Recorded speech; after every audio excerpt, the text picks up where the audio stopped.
Now that we are well into fall and winter is quickly approaching, the days are getting shorter and running in daylight is becoming harder. Oisel's premium reflective collection is designed with runner safety in mind. Both highly visible in the dark but subtle in the daytime, thanks to the tonal reflective print that only shines bright when reflecting the light. From tights, shorts, jackets, and tanks to accessories like hats and gloves, with Oisel's reflective collection, you can stay safe and stay seen. It is dark here in Cleveland where I've been running, so I just love Oisel's reflective collection. I'm a big fan of the firecracker tights. The bird pattern is so cute, and they look all over sparkly at night. To check out the firecracker tights and the rest of the reflective collection, go to oisel.com/collection/reflective, or even easier, click the banner link at the top of the Hear Her Sports website at hearhersports.com.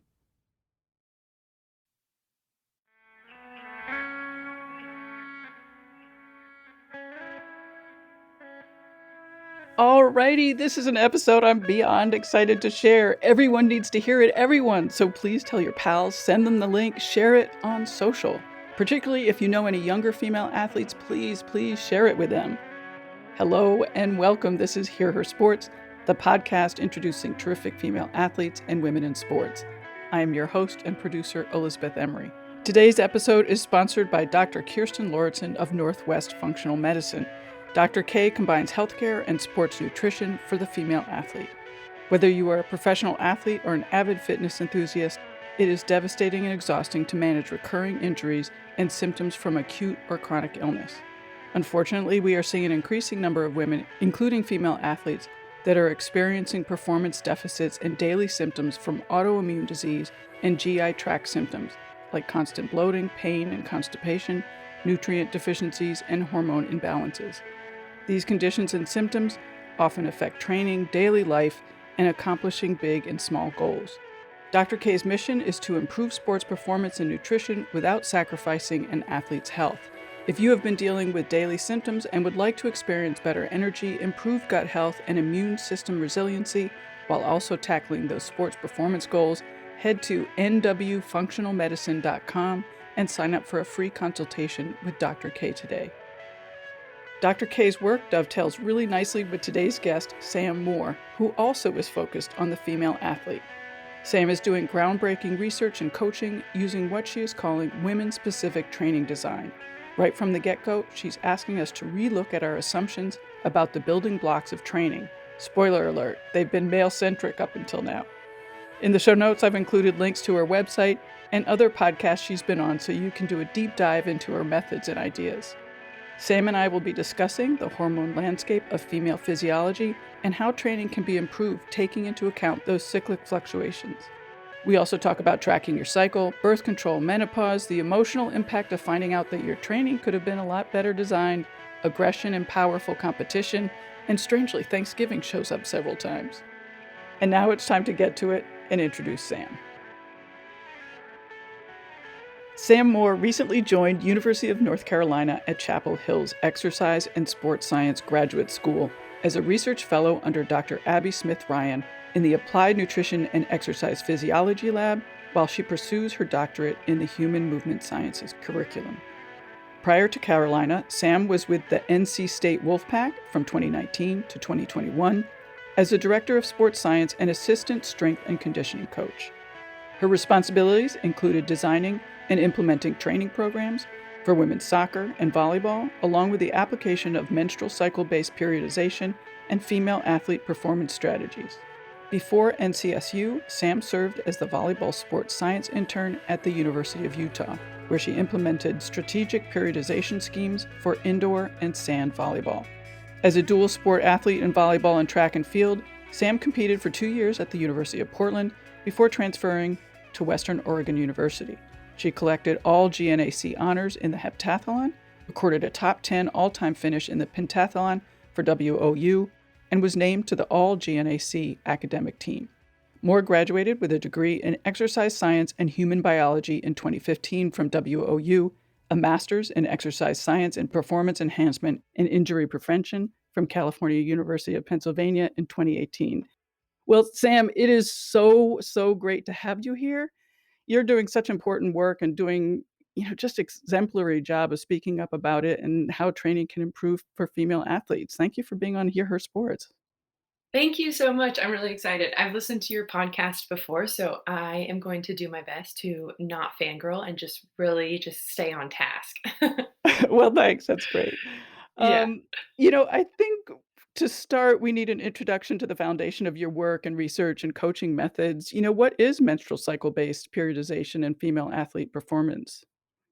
Yeah, it's interesting the title of my work or focus has changed quite a bit in the past few years. But essentially, I think my colleague and I from the Female Athlete Conference, Marcia Daniel, we really settled on this term of women's specific training design. And the reason that that is not every female athlete has a menstrual cycle, although sometimes we wish they did, right? It can be a bit out of our control, but essentially, just at its core, when we really break it down, it's a training environment in all capacities that are aware and attuned to female physiology. Because, as I was going through the strength and conditioning curriculum of graduate school, we don't talk about the menstrual cycle in terms of its impact. And so, whenever you're looking at research, if you're lucky enough to find strength and conditioning research that has female participants, it just kind of accepts these lackluster results from women and just we just kind of chalk it up that, well, that's just what happens with women, right? They're not going to be as strong and they're not going to gain as much muscle or hit those high of intensities. And if the menstrual cycle is considered, then it's usually just this black box of mystery that we don't really talk about or attempt to understand in terms of performance. And so when we look at women specific training design and menstrual cycle based periodization, essentially it's just a training environment and plan and experience for the female athlete that is based on their physiology. I'm glad you mentioned sort of the lack of education about all of this because a couple things struck me as I was prepping to talk to you. One, I was just super surprised that there wasn't a ton of writing about what you're doing. I mean, to me, it seems so revolutionary and so, needed and needed 2 decades ago. And, what I was finding was mostly you talking to podcasts with women hosts. So I thought that was really Hmm. interesting. Mm, And it also struck me that, what you've been learning and how you've been coming up with your theories about training is pretty recent. I mean, you give an example that just happened right before the pandemic. So, within the last year or so, 2 years, whatever. So, because what you're doing is so long overdue, can you give us a timeline of how you got to where you are in your thinking? And were there sort of pivotal aha moments for you along the way? absolutely. Yeah. That's so interesting. I don't know why that's never really crossed my mind that the very large majority of the podcasts that I go on are women hosts, but I think it's really different, when you speak about it to a male coach and they're like, "Oh, wow, that's really fascinating." And then you speak about it to a woman coach and 99% of the time it's just extremely validating, right? So your experience as a female athlete, you aren't allowed to bring this to the table. Society doesn't let you. And so to be a former female athlete and to be looking into this, I just remember every day I had a light bulb moment of like, wow, that's so validating for this specific experience. And it can be kind of an emotional journey when you start to learn about the research and so many pieces become connected for you. But in terms of the timeline, when I decided to go back and get my master's, I was actually a barista at the time. I had worked at University of Portland right out of undergrad, and I was offered a paid full time position there. But I was also offered a raise or a promotion, I guess, to work at this coffee shop that I was working at. It's called Dutch Bros. It's a West Coast coffee shop. And they offered me a mobster position to work for headquarters and to fly around the West Coast and be a culture coach essentially. And so I actually didn't take the strength and conditioning full time position. And I chose to be this mobster position and work for Dutch Bros. So I did that for a couple years and I absolutely loved it. And I grew a ton, but I decided that I really wanted to kind of stretch the scientific part of my brain again. And so to be able to afford to go back to school, even though I got loans for my master's degree, there was still a gap that I had to pay for. And it was about $700 a month. So I moved back in with my parents. I think I was maybe 24, 25 at the time. And I got my substitute teaching license. And it turns out that they had a health emergency and they hired me as a full time Spanish teacher, but I don't speak Spanish. So I was in this accelerated master's program. I was a foreign language department head at this high school in a language that I don't speak. I took sign language in college. And it was so difficult. It was super hard. But they also hired me to be the head track and field coach. So I've got all these things going on. And I remember I called Kat Wade, who was my mentor at University of Portland. And I said, Kat Wade, I think I'm pretty decent at teaching, which is crazy because I've never done it before, never learned about it. I don't even have a real teaching license, but I don't love it. I don't love it like you're supposed to love it to do this job, especially at this school. It was 50% homeless and 93% below the poverty line. And so I want to get back into college sports. I just don't know how or where or what it looks like. And sometimes strength and conditioning would just I would feel like I would get stuck on a hamster wheel, right? And I would always be solving the same problems. And, in the spirit of full transparency, I have quite an aggressive case of ADHD. So if I feel like I'm always doing the same thing, then I'm probably not going to do it, which isn't always a great trait. But I have to feel like I'm always kind of moving on and conquering the next big question. And so she's like, okay, here's a list of people to follow. And she would start sending me books and podcasts and webinars and things like that to kind of basically keep my brain involved in performance because I was just so not interested in being a teacher. She would send me like TED Talks and all these different YouTube, shows on every day at lunch. I would watch them on my lunch break. And so she sent me one day a podcast with Dr. Stacey Sims and Kelly Starrett of Mobility WOD. And it was the first time that I had ever heard of anything related to female physiology and training. And it just Wow, blew really? my world. Yeah, it blew my world wide open. And so I'm speaking at a conference on Friday, and I was talking with a coach who's been in the industry for longer than I've been alive. And she was like, I just feel so guilty for not thinking about this. Like, I feel so guilty that none of this has crossed my mind.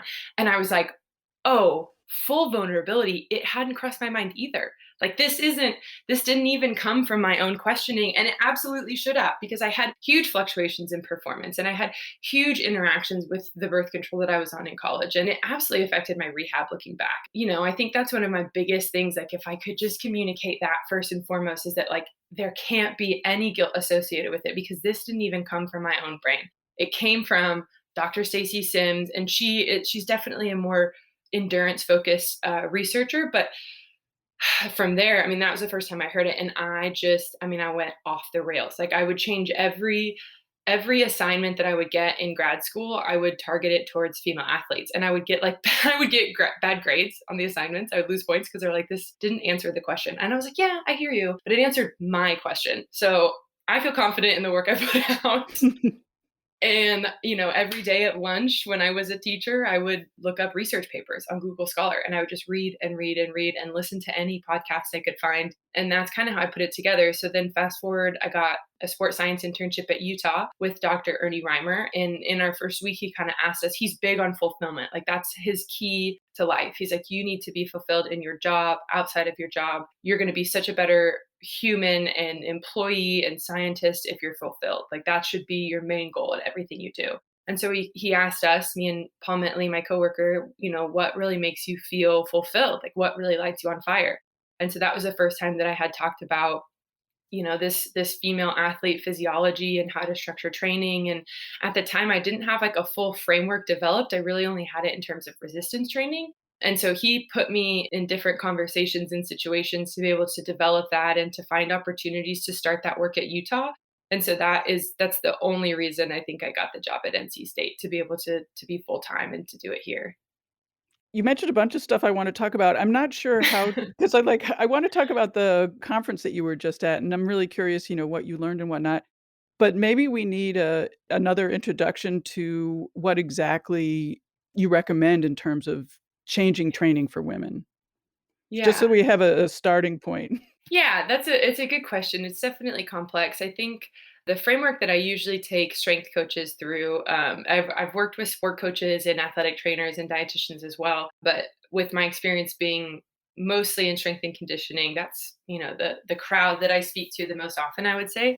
So you have to take into account where you are in the annual plan. So if you're in season, if you're in off season, what are the outcomes that you're working towards in that block of time? So you want to take your KPIs, right? Your key performance indicators. So what capacities are you trying to develop? And then understanding the menstrual cycle and the hormonal landscape of female physiology. And once you can understand kind of those governing hormones and what they can allow for and the environment that they create in the body, then you can, almost like a block periodization scheme. So then you can kind of drag and drop the different outcomes that you're looking for and the capacities that you're trying to develop into the phase of the menstrual cycle that's going to be the easiest to maximize them.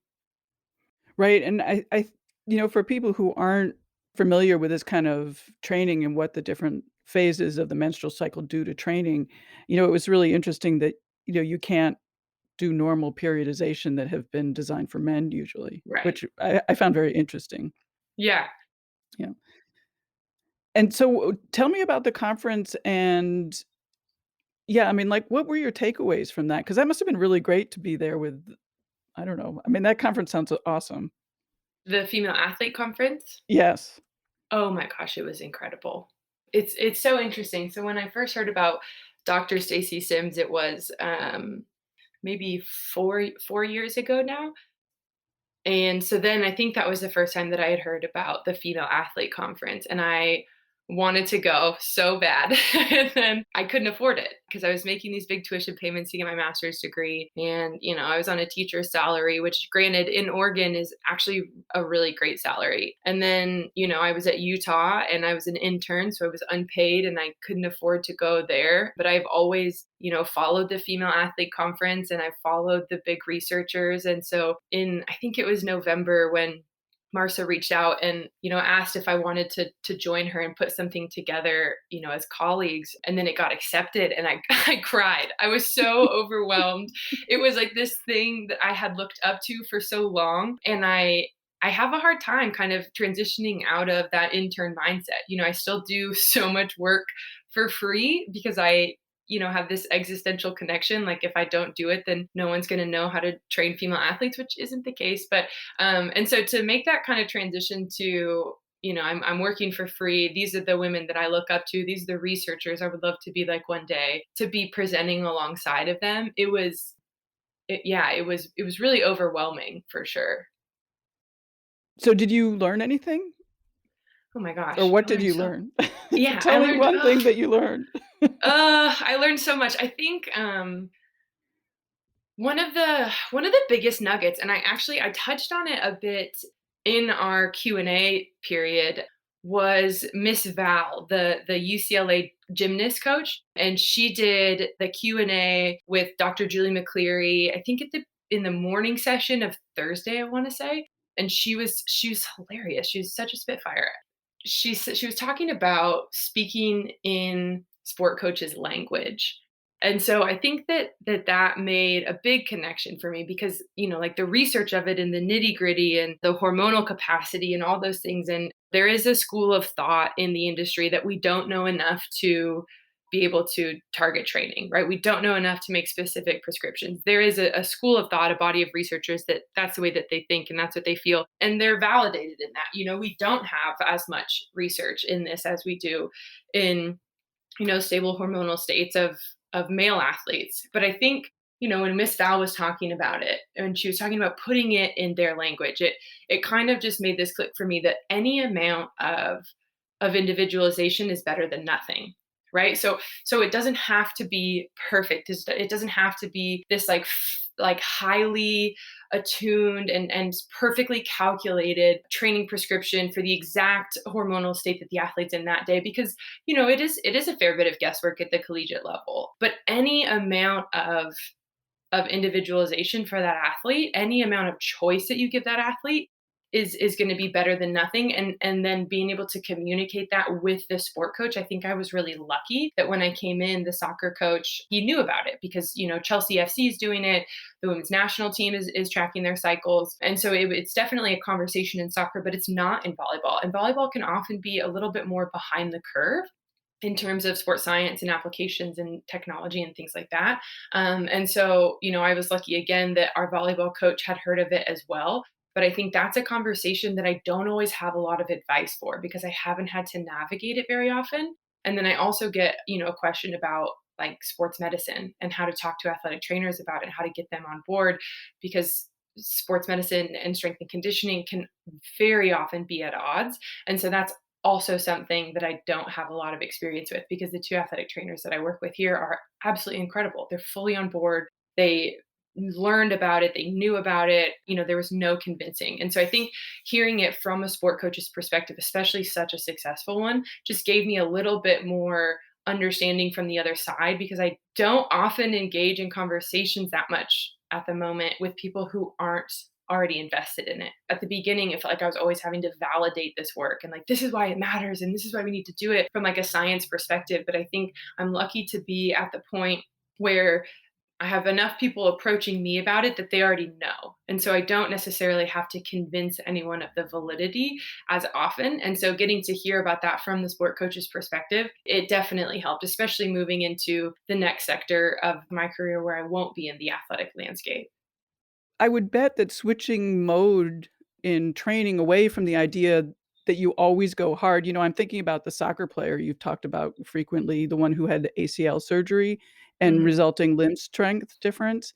I Mhm. mean, the training program that you devised for her, taking into account her birth control, that must have been a leap of faith for her to train that way because she was taking so much rest. So how do like, I Oh, guess, how do you convince the athlete as well? yeah, yeah, that was a unique case too, right? Because we had two athletes very similar in their post ACL timelines, and one of them had, a training program that was working, and then this athlete had to have one that was different. And they weren't necessarily an athlete where that, was super celebrated. Especially as women, you don't necessarily want to be the one with a different program. After surgery, you put these goals of being able to do what everyone else is doing, right? Like that's the goal. The goal Right, is just getting back right. to what feels like is baseline. So for me to say, okay, we're going to completely change it. We're going to flip everything on its head. We're going to cut the number of days that you're coming in, but when you're coming in, they're going to be much much much harder. And this is how we're going to structure it. It was definitely a leap of faith. And there were some tears and there were a lot of hard conversations that we had to have. But I think for better or for worse, at the collegiate level, you have so much control over their schedule that I was like, listen, this is what we're going to do. And our athletic trainer is bought in. And, this is why. And I will explain it to you and teach it to you all day long. But at the end of the day, I need you to take a leap for me. And I had only been there, I mean, she'd only worked with me for like 2.5 months. So to come back from quarantine early and for me to say we're going to completely flip your training on its head, she didn't know me. Arguably she didn't have to. She could have said I'm not doing this, or I'm not going to play soccer here, right, or whatever. But I guess there wasn't much of a choice, which I don't know if that's a good thing or a bad thing. But yeah, I'll say this: it didn't take long. So the biodex is what we tested the limb asymmetry with, and as soon as she got back her first biodex and she saw huge results, the buy-in was full. I mean, she was completely bought into the program, and I think she went home for a week, and that's the most that she has ever reached out to me about, questions with her week program at home and things like that. And so, as soon as she got those first initial results back, she was completely bought in. But it was absolutely, it was tough. I mean, we had a lot of head-to-head battles, and she's like, I don't want to do this. And I've said, I'm sorry, this is my job. I'm the coach here. This is what I've got for you. It's going to pay off, but you this is your job as an athlete. This is your program. This is what you have to do to make it back to your game. And she did it. Good on her. She Wow. absolutely did it. But yeah, the buy-in was tough with that one at first for sure. I'm surprised that the program worked so quickly, I guess. I am too. And I think full disclosure, I absolutely am too. I think part of it is just the situation that she was in when she came back, right? So the only people that were allowed to train on campus were post-surgical cases. Hmm. So there weren't a lot of people in town. There weren't a lot of teammates in town. The only thing to do was to train. We always talk about how we don't work in a vacuum, but like we really got to work in a vacuum on that one. And I don't know why it worked so quickly. I did. Well, it's interesting because earlier you mentioned that this kind of training and the research that you're doing is validating, but I also think that it's infuriating in many ways. It's like, Oh, why are we just yes. discovering this now in 2021? Oh my gosh, I could not agree more. It's absolutely infuriating, and that's the other side of it. And I think the infuriating part is like these I don't really face it as much anymore, but more so at the beginning, like these male strength coaches would be like, but how? How are we going to do the progressive overload? And I'd be like, yeah, you're just going to do it like this and this, and it's just not going to look like it used to look. And they're like, but that's not a progressive overload. And I'm like, yes, it is. Trying to explain these strategies, the inherent lens, the foundational understanding is on a hormonal state. It's through this stable hormonal state. And so to teach strategies that are based off of anything that's not this stable hormonal state of a male athlete is really difficult. And so it requires some prefacing. It requires like, this is going to look different. We have to break down these foundational truths so much that we've accepted just as truth. Like, growing up in strength and conditioning in your undergrad and your grad, like you're taught about progressive overload. The hormonal state isn't even mentioned, right? And so it's this inherent male lens on sport that we have to deconstruct. And that's originally why I reached out to Marcia in the first place. She had seen some graphic of a presentation that I had given just on staff to my 7 staff members of all men and one other woman. And she, retweeted on Twitter, and I saw that she was in coach education and female sports science. And I immediately reached out to her and I said, I need help teaching coaches because I get so infuriated. I would get so angry that they couldn't just put aside this inherent male lens for like 20 seconds to see through the eyes of a female athlete, to hear this information through the ears of a female athlete for the first time. I would get so mad that I wouldn't even be able to like finish a presentation. And so she helped me a lot with that one. But yeah, it can be definitely infuriating. Well, you know what you're talking about in terms of the male lens. I was really struck with that in your you're talking a lot about the pill. And so I was Mm, really struck about how our vision of what the pill is for is so through a male's lens. And, a lot of what you talk about really blows me away, but this is a big one. The pill does not regulate your cycle. It suppresses your natural hormones with synthetic hormones and places a mock cycle on top of it. I mean, mhm. as I said, it blows me away. Yeah. Yeah, it's so wild. It's so wild too. Like, just anecdotally, when I went in to get birth control when I was 18 years old and at college, I remember that there were some like non-negotiables, right? So like I couldn't do a daily pill because at that time it was undiagnosed ADHD, but like I can't even remember to take antibiotics when I have like deathly pneumonia. So I'm not gonna remember to take a pill. But I remember being like really adamant that it could not affect my training. I was like, I'm about to go into I think it was my sophomore year in college. It cannot affect my training. And if it does, I need to be able to get out of it like that. Right. And so it was that the doctor recommended an IUD. And she said, at the time, this was in 2012, I think. And so she's like, we don't usually recommend this for women that haven't had children. But because, it's a local hormonal effect, if you do have negative side effects, you can take it out at any point and they'll go away, almost immediately. And so that was something that was really important to me. But I remember her saying that wasn't a common ask, that women don't usually ask this, that if I have negative side effects, I need them to be gone immediately because this can affect my volleyball season. And so she prescribed to me a birth control that wasn't usually prescribed to women of my age that hadn't had children, because that was my big non negotiable. And so, like when we're talking about the pill, it's, I can't tell you after the initial presentations with my teams, how many athletes have come up to me. They're like, Sam, I want to talk about my birth control. And I'm like, okay, let's do it. Let's break it down. Let's talk about, what you're feeling. What does the data say that your symptoms are, and what could be attributed to that? And, how your doctors told you to take it. And can we take it at a different time? Because there's so much shame associated with birth control. There's so much shame associated with it that as women, we're just expected to take care of it, right? Don't talk about it, just take care of it. It's an issue if you don't, but we can't bring it to the table and say, this is how it's making me feel, right? Are there other options out there? Because then again, it would be broaching this conversation, this topic of birth control that is so shameful.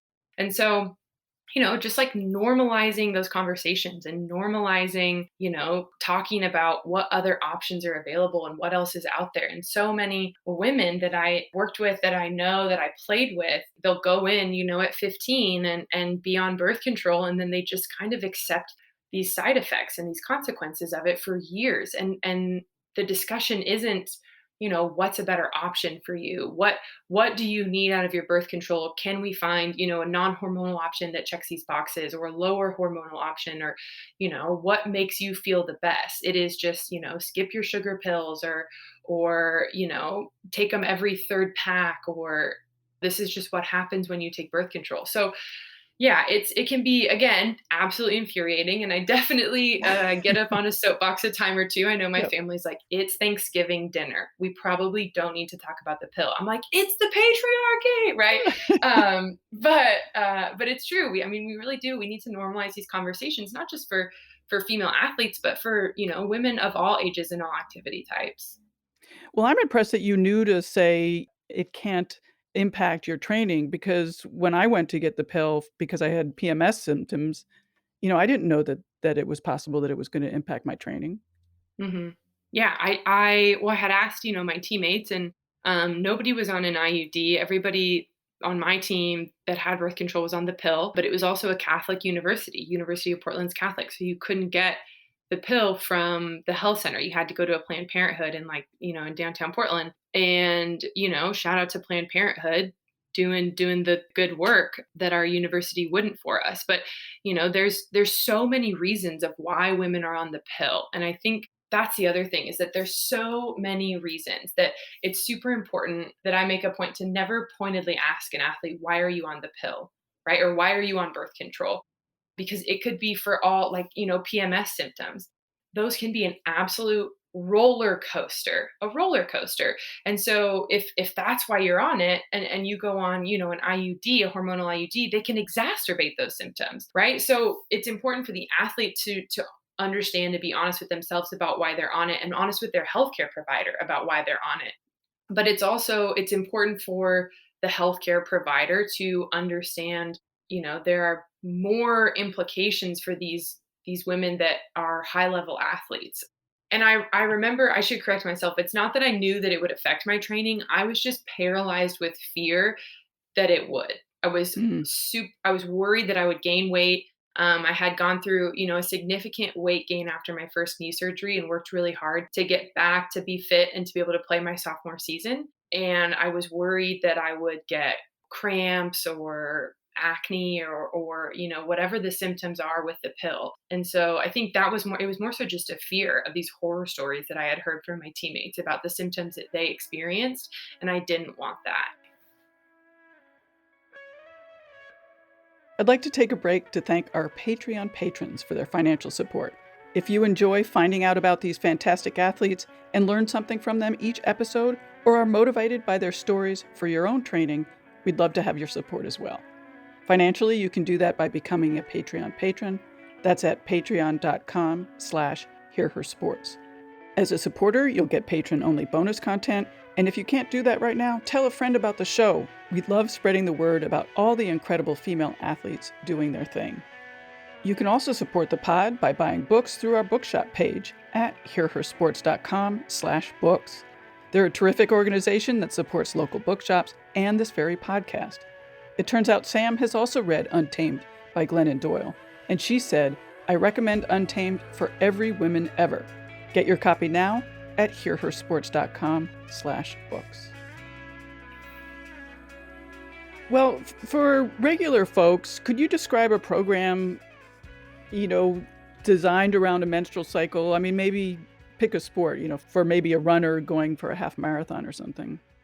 Yeah. So it's interesting. We talked about it in our Q&A as well, but in a research study done, I think by Dr. Laura Forrest and Natalie Brown, I want to say it was published last year in 2020.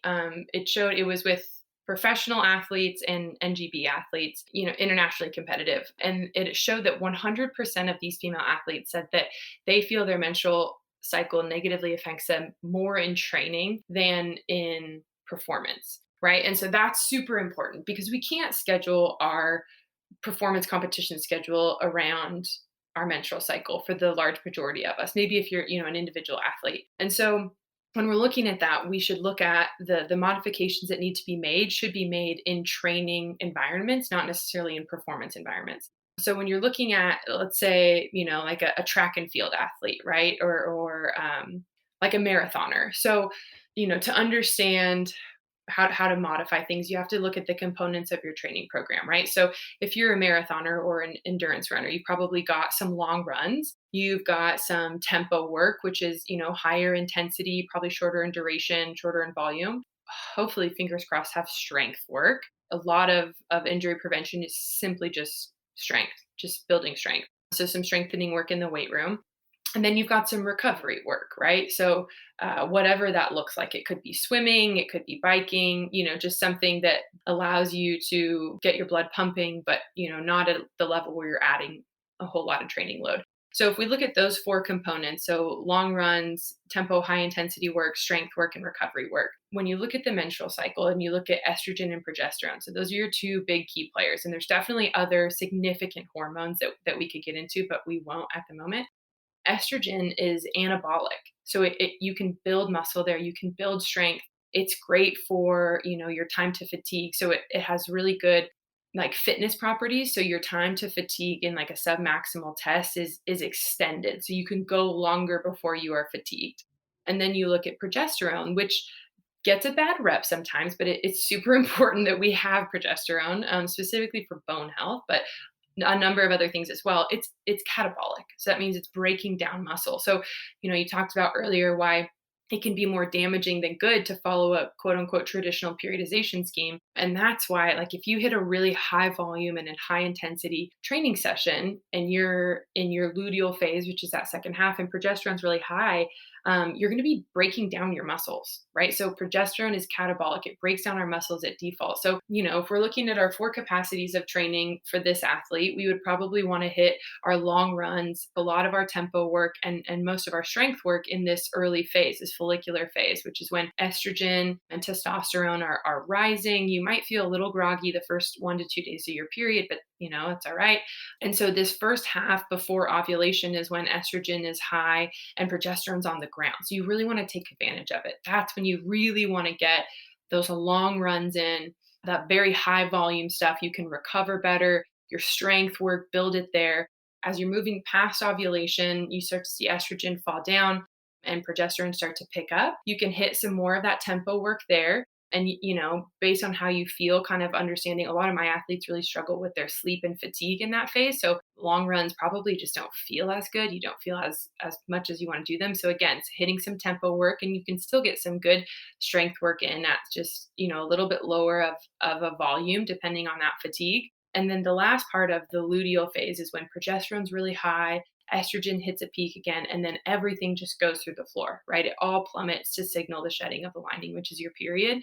And that's really when you want to hit some recovery work. You can do some functional movement work. That's always when I would say for sport coaches to start teaching some new skills. You can break them down quite a bit into really, really small bite-sized chunks. But recovery in that phase is super important. So, you know, if you're like me and you're not in a competitive landscape, my biggest suggestion is to do what you feel, right? So when you wake up in that morning, how do you feel? Why do you feel that way? Where are you in your cycle? And then, what do you need to feel great? Because, training as a non-competitive athlete is difficult. And so it should enhance your life, not take away from it. And so being able to kind of assess, like Marcia and I talked about, how do I feel today? Why do I feel that way? And then what do I need to do physically to feel my best? For the regular athlete, it's probably wise to track your period and some other stuff, and I'll have to admit that tracking is personally where I break down. I found it difficult in the past because, there's so much involved. There's your period, but there's also all of the emotional factors and there's the physical factors. So, how do you suggest, I mean, for your athletes or maybe for regular athletes, how do you tackle that confusion and take control of it? And, what do you learn to track? And, how do you aggregate it and think about the results of what you found? Yeah, that's a good question. It's a good question because I think a lot of people are in your spot where the tracking is where it breaks down, right? It can feel monotonous. And I've had so many athletes that like later on will be in a meeting with myself and an athletic trainer, and they'll say, "Oh, well, I felt this on this day," and I'm like, "Well, why didn't you put it in your questionnaire?" Like, "Oh, I didn't think it had to do with my period." I'm like, "Okay, so you know, it's appreciate you trying to save me some work, but the point is that we don't really fully understand as an individual what goes into and what's an outcome of our menstrual cycle. But I think the way that I tried to phrase it to my athletes is that these hormones are the building blocks of the foundation of your body. Hormones are the messengers. That's what you're talking. They're the chemical messengers. So if these are the primary and governing messengers of the messages that get sent to your body, then we need to track it all. Everything matters, right? And that is a difficult level of self-awareness because as athletes we're taught not only we need to like go hard every day, but you need to separate yourself from how you feel right now in this moment for long-term gain, right? So when you're in a really difficult lift or really difficult conditioning, you need to be able to take yourself out of your body and physically do what needs to be done because you know it's going to benefit you later on. And that's exactly the opposite of what I'm proposing. Stay in your body and remember how it feels and write it down, right? And so I think for my athletes, they have a questionnaire that I developed with different symptoms that I found in research, but it's essentially it's four quadrants, right? So you've got some typical performance measures that a lot of people look at. It's physical and psychological, positive and negative. So I think one of the common mistakes that happens is we only provide our athletes with negative symptoms, right? We want to know, when are you tired? When do your legs feel heavy? When do you have gastrointestinal distress? When do you have breast tenderness? And those things are important. We want to know those, but we also want to know when you feel really grateful and when you feel really joyful and excited, and when you feel like you're jumping out of the gym, and when you feel fast as heck. Like, we want to know the full gamut of it so that when I take it back to my athletes and I can show them this visualization of their most common symptoms in each phase of the cycle and then their performance metric averages for each of those in the cycle, then they can see, well, man, I feel really strong in this phase. Like a lot of people from society will think I'm just super weak because I'm on my period, right? Because that's what society tells us, that we're weak when we're on our period. And so, if I can show them that, the most common symptoms in that first half of the follicular phase is feeling really strong, then, it completely wipes out that societal myth that we're weak when we're on our period. So I would just say, the four quadrants, the physical and psychological and positive and negative, will really start to give you a full picture of the entirety of how you feel at different points in your cycle. And then I know for my athletes too, we do just typical performance stuff. So sleep quality, sleep quantity, and then motivation. So I track their motivation every day on a 1 to 10. And then I also allow like a text entry portion. And then I just, intermittently would get feedback from them about, are there any things that you feel that aren't on here? And so I would start to add more options of symptoms that are in their language, right? Like neutral. I had this one goalkeeper and she was like, it's not that I feel calm specifically or good or bad. I just feel very neutral. And I was like, okay, great, neutral. That's good. And so I, would add them. And that's something I learned from Kat. She did wellness questionnaires years and years ago, is to put it in their language, right? So when you're describing the motivation, the 0 to 10, put it in their language of, what did they say when they come into the weight room super hyped up, right? We've got one outside hitter for volleyball that always, when she's excited, she's like, "Turn me up, Sam!" That's what she always yells at me. And so, when you're designing these questionnaires, it's really important to put it in their language so that they can identify with it. And how do you take information that you've been gathering from the past months and translate it into what you need to do in future months? And I ask that because, periods aren't really regular. Mhm. So what happens last month could be very different from what's going to happen next month. Yeah, I take the last 3 cycles and I average them together for an average cycle length, and then I make training decisions, like putting them in buckets, also based on symptoms. So, you've got athletes due to their birth control or one reason or another that don't have a period. So, understanding what's happening there if you can understand it. And then if it's a secondary amenorrhea situation, referring that athlete to the necessary professionals to get some help with that. But yeah, it's a combination of understanding, looking at the last 3 cycles if they have them, and then looking at their symptoms, and then just talking to them. A lot of strength and conditioning coaches call their warm up performance prep, right? And it's all these crazy stuff that they do, and it's, very regimented, and that's not me. I do the same thing almost every day. Once I'm out there, if they're groaning when we're getting into our first mobility movement, we might do a little bit more mobility that day. If they seem really spry and good to go and they're popping in and out of stuff really quick, then we're probably going to do less mobility and more activation. But for the most part, it's the same every day, and that's on purpose. So, I warm up soccer for their practice every day, and I'll call things out. And I just walk up and down the sideline the entire time and just ask them, "How do you feel? What's going on? How was your test? How's your boyfriend? How's your girlfriend? How's life? How's your family? Do you miss home? Are you sad? What's going on?" And so I think that's an opportunity too, to just get to know them and figure out where they're at. And I feel as a coach that that's more valuable to me, to have a simple and consistent warm up and be able to talk to my athletes to understand and gauge where they're at and what they need that day. Oh, that's really interesting. Well, your focus has been training younger athletes and, collegiate athletes. Have you looked at all at perimenopause or menopause? I have looked at it a bit, mostly just for my mom, which I don't know if she'll be thrilled that I said that on a podcast, but that's okay.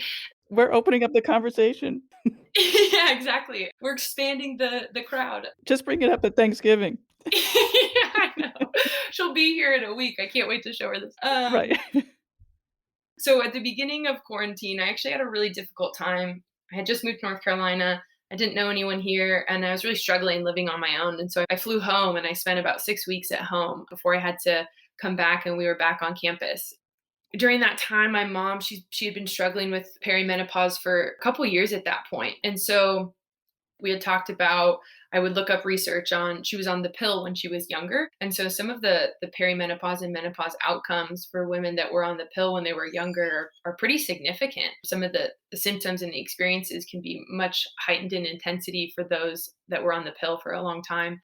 The risk of clinical depression and anxiety later on in life are really significant for women that were on the pill, or that's, the research that I saw. And so we talked a lot about like what her nutrition should be like and what her exercise should be like. And she is a 2-time national champion volleyball player and All-American. So she trained, at a high level for a very long time. And, she still calls plyometrics jump training, and I love it. But she's a little bit old school in her thought that understanding that the hormonal landscape in your body has changed so significantly that the training that you used to do that would help you lose that extra 15 pounds from Thanksgiving really quickly is not going to help you, right? It's different. Your body's going to respond differently because the building blocks of your body are different. And so we talked a lot about protein and making sure that she was getting really good quality of protein and a higher quantity of it and more of it just spaced out throughout the day. She is a go-getter. So she wakes up at 4:30 in the morning and she just is go, go, go, go, go. She's a high school athletic director and associate principal. And so she's just a mover and a shaker. And so getting her to slow down a little bit and make sure that she had the protein throughout the day was one of the biggest components. And then also strength training. So she loves doing circuits and she loves riding her stationary bike. We both we have a favorite Peloton instructor that we take his classes and then we send them to each other and then we talk about it and we have coffee mugs with him on it. And Oh, and that's so she funny. loves, yeah, so she loves cardio. She did marathons when I was growing up, but strength training really heavy is not something that she has ever really done. So that's something that we worked on a lot, was just accumulating volume under weight and then building that weight up. And it wasn't easy because all the gyms were closed, right? This was April of 2020. We were in the height of the pandemic. And so working through this at home, it was a good experience. And I wrote up this little contract on a piece of notebook paper of like, okay, mom, I'm a professional. So you have to listen to what I say. And if you ask me a question, you have to listen to my answer.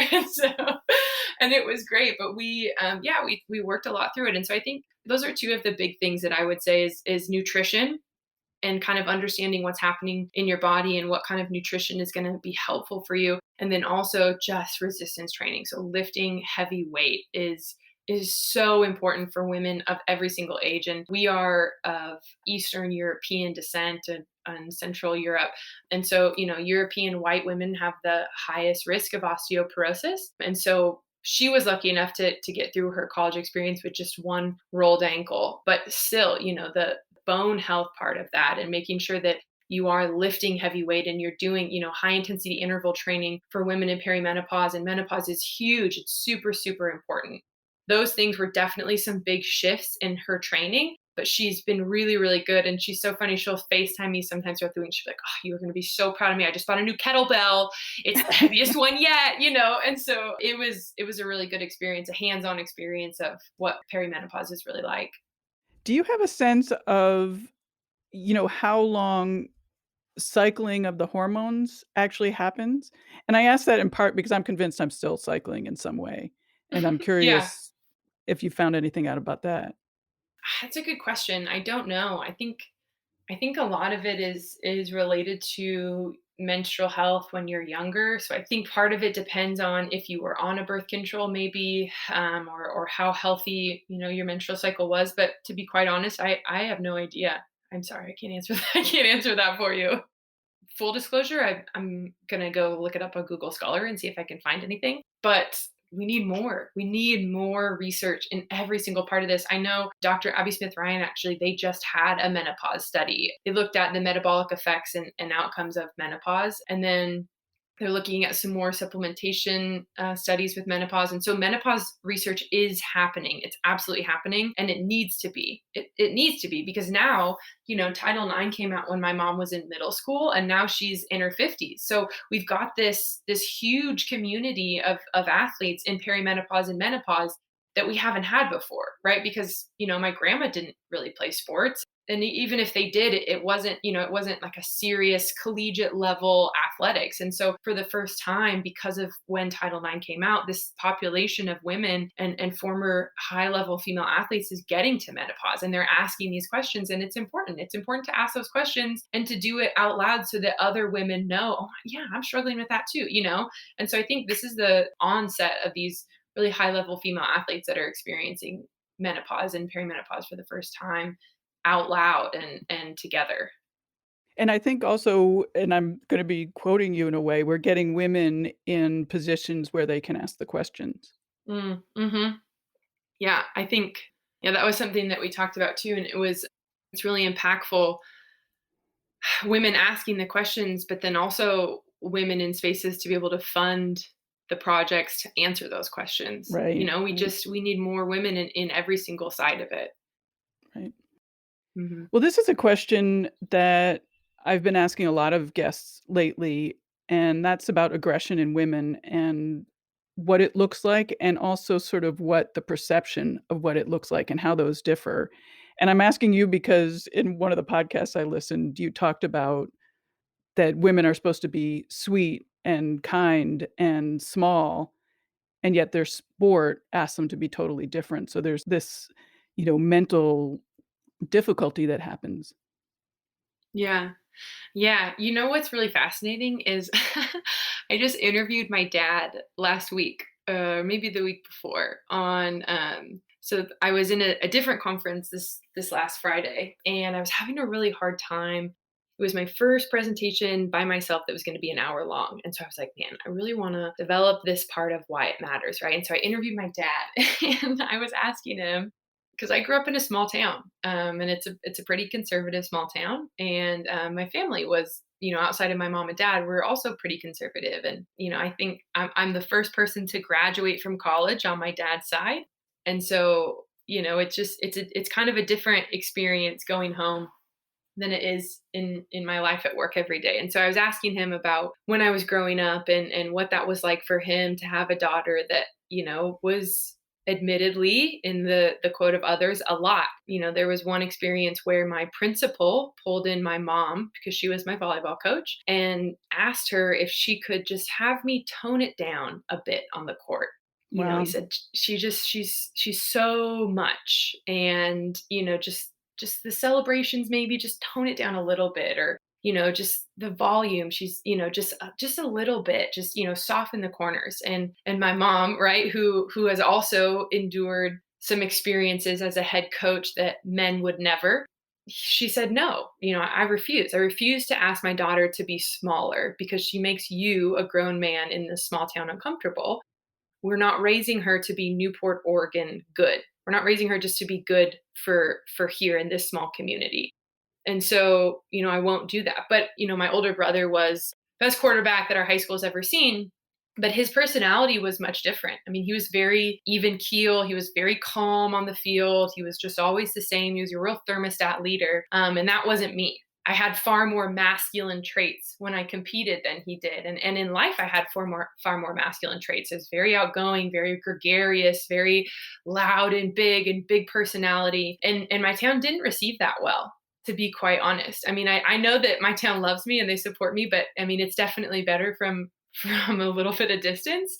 We had this male athlete that was a year behind me, and he got Division 1 offers and I got Division 1 offers. And when people spoke about him, it was he's putting our town on the map. He's putting Newport, Oregon on the map. And he moved there in middle school. And that's fine, that's okay. But when I played, people said, she's cocky, she's arrogant, she's too much, she stands out too much, she wants the attention, and so the way that people spoke about my personality on the court was much different. And I definitely felt the effects of that. I was, like cyber bullied online. And when we would go to play other schools, they would, make chants about me and question my gender and question my biological sex and things like that because they hadn't seen a volleyball player that was 6 feet tall that could jump like I could and play like I could. But I had been playing club with these 6A girls my whole career. I remember one time we were going to get on the bus, and a principal and the athletic director from the high school came out and they said, Sam, we're so sorry.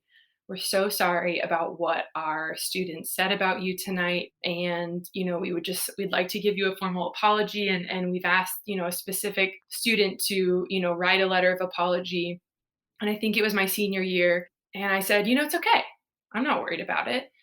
And they were a little taken aback. And I said, what's a 17-year-old high school boy going to do when he sees the best volleyball player that he'll ever see? I'm the best player that he'll ever see play the game. And how does that feel for him, for me to be so much more athletic than him? And they were like, okay. And I just got on the bus and my mom was like, well, that's it. We raised her to be confident. And so, yeah, like it definitely wasn't always well received, but I didn't know how to play my game any way else. That's how I played and I loved it. And I felt at the time like every part of me was made and put on earth to play volleyball. And so I wasn't going to water it down. But I definitely, I received quite a bit of negative attention for it. But, my parents always said that if you're good enough, then you're good enough and your stats will speak for themselves. And if you're gracious and kind and you treat people well, then like people are going to say whatever they want about you. But you've done your job as a human and as an athlete. And so you kind of just have to let people talk. But how did you realize that the world was made wrong versus, something was wrong with you? I mean, and I asked that question in part because you've talked about how women and girls play sports in sort of a man's and boys environment. Yeah, it's a good question. I asked my dad that as well. My dad was really intentional to not raise us in like traditional gender roles and in a gendered household. So, like everybody did the dishes and everybody did the yard work and everybody changed their oil and changed the tires.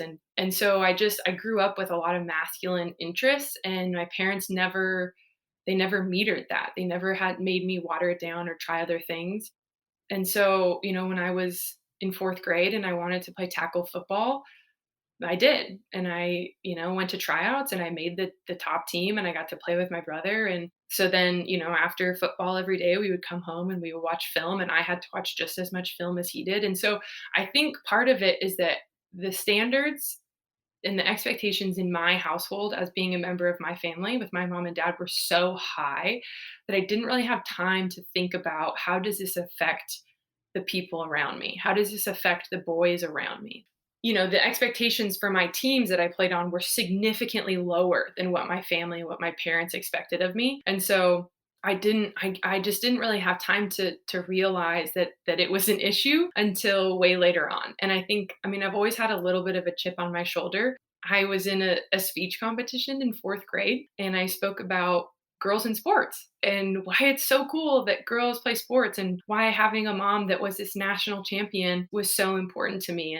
And my dad was like always very clear. Like my dad was also an All-American, but he will tell you that, Shelly was a better athlete and Shelly was more successful and she worked harder and she earned everything that she got. And so I think my dad was so afraid that we were going to be lazy and not work hard that he like went kind of over the top with the expectations of our household. But yeah, it was just that the expectations of my parents, of my mom and dad, were so high for us that what other people thought, I guess, never really made a difference because, if people said things like, "Oh, your parents shouldn't expect that of you. You're only 12," or something like that. It was like, okay, well, the reality is that my parents do expect this out of me and they do expect me to be the hardest worker. And so when that's your mentality of you're just trying to satisfy the expectations within your own nuclear household, the thoughts and opinions from the outside don't really have any bearing or consequence there.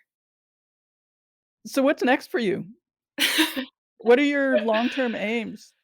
Yeah, that's a good question. Yeah, so I'm starting at UNC Chapel Hill this summer, which will be, I mean, an incredible experience, and I didn't plan for it whatsoever. Dr. Smith Ryan had reached out to me to kind of work together on a research project, and we ended up getting to the point where I told her I had withdrawn from my previous PhD program. And so it was quite a long process, but I'm so excited to get into that environment and be able to publish some just high level research that's or just be a part of it that's happening in that lab. And people have asked me if I, want to get back into athletics after I'm done with my program, or if I want to stay in the academic route. And I don't know. I know that I have an LLC. I've done some consulting, and I think that could be really, really interesting. The prospect of coming into an athletic department or a professional organization and kind of, staying in it for a few months and helping build these frameworks and these processes, and then kind of moving on to the next one. That seems exciting. But so does coach education and creating curriculum for sport coaches and strength coaches. So I don't know. We'll have to see how the next 4 years go at Carolina, and then I might have a better answer for you then. Do you think that there's hope to change what we talked about early in the conversation about sort of these underlying beliefs of, the lens that we're looking at stuff through? Yeah, I think so. I think it's all about exposure, right? So, like women's sports, the reason that people think that the WNBA is secondary to the NBA is because they never see it, right? And so I think the earlier and the more that we can expose sport coaches and strength coaches and anyone that works in the performance landscape to the experience of the female athlete and the lens and view that through their own experiences is really important. I think the more that we expose them to this type of training, and the fact that it's possible, right? So I think it's really important that I just had a couple years on the ground in the trenches of being a collegiate coach. It matters because one of the biggest pushbacks I used to get as an intern at Utah was, well, this isn't feasible. You can't do this in the collegiate landscape. And so now I can, we've done it, and these are the different ways that it was successful, and then hopefully the next generation of coaches can take it another step further and figure out different strategies of ways of differentiation. But I think the exposure to these realities, the exposure to this physiology and these questions and these topics is really important, and the sooner that we can get these in front of the next generation of coaches is it really matters. It makes a big difference. You mentioned in another podcast about letters that you get from females who, you know, reflect what I said about being infuriated and, I just wanted to hear what kind of feedback you're getting from people and also this sense of what I thought of was regret from a lot of female athletes who are hearing about this new kind of training and the new research, and I don't know, I'd love to hear what you have to say about that. Yeah, I think it's really interesting. The first when I gave a guest lecture in Marsa's sport performance course, there were some really emotional stories that came out of that. It was at University of Washington, and a number of the women in that course were University of Washington former athletes or collegiate athletes from around the area. Hearing some of these stories about these athletes that had to do weigh-ins as at 12 and 13 and 14 years old when your body's changing so much, it's just so damaging. And the relationship that these women have with their bodies it's difficult. It's so difficult and it's so intense and we don't talk about it. And so I think that's part of it is hearing these women reflect on their experiences as athletes. And I found that the closer that these women are to their athletic experience, the more light bulbs that they get from it, which makes sense, right? It's closer in your rearview mirror. Usually, when you've got those really impactful experiences as a female athlete that you're going back and you're saying, wow, that's like really messed up that happened, and that wasn't my fault, and it wasn't my fault that my body was growing like that and that my hips were widening, and it's validating. But it also can really be heartbreaking, because then you look at these relationships that you've had with your body over the last 10, 12, 15 years of being an athlete, and you're thinking, wow, my experience could have been so much better if someone would have just told me that this isn't your fault, that it has nothing to do with your work ethic, that your hips are going to widen, or this capacity, this athletic capacity is physiologically just not as in your reach right now, and that's okay. And or just made you feel successful and welcome. How many girls would stay in sport if we normalize these conversations about puberty and we just made them feel welcome in sport? That can be really heartbreaking, but those coaches are often the ones that take it forward the most, and really promote so much activism within the sport, even though it is heartbreaking that that was their experience. Taking it forward and making sure that you don't put that on the next generation of female athletes is really important. With older women, it's interesting. I've gotten feedback of all kinds. I've gotten how we spoke earlier about that one strength coach that just felt so guilty for not thinking of it herself, and that's so far from what I think should be the experience or what I would want for people. I hope that she can get to the point where it's not her fault for not thinking of these things, right?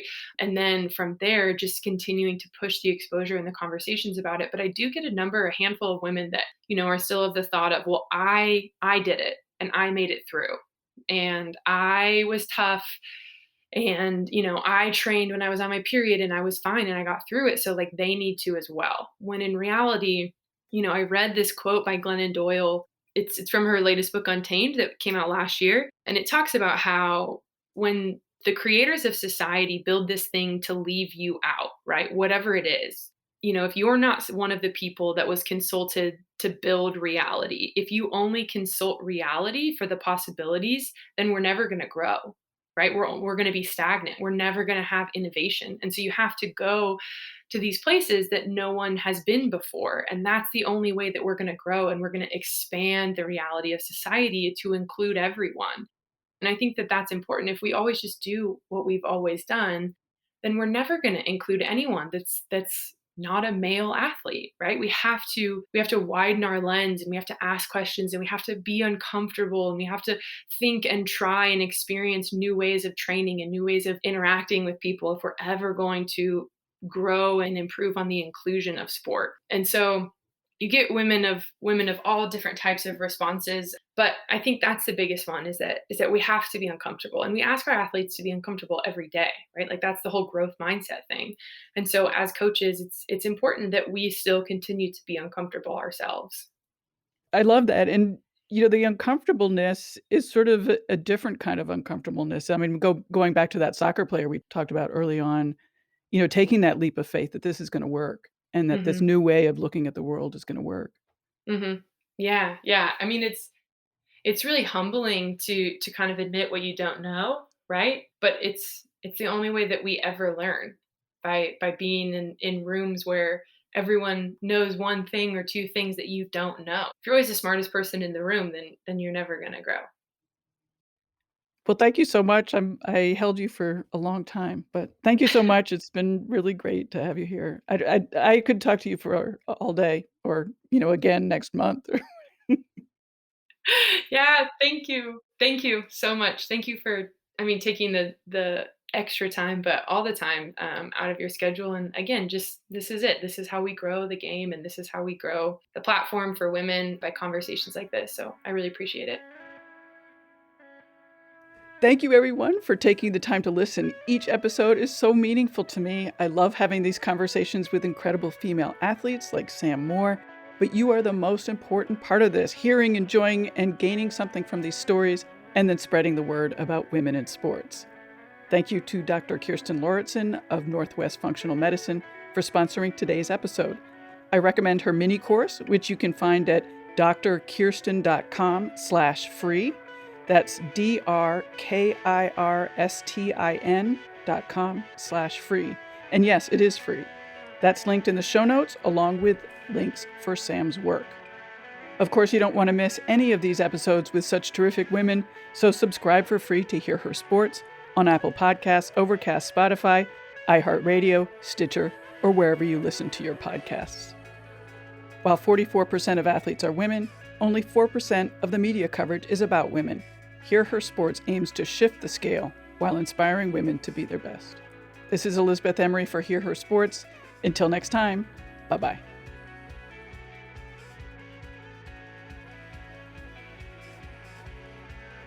That's perfect, because I was just about to go get my coffee right here. Okay, great.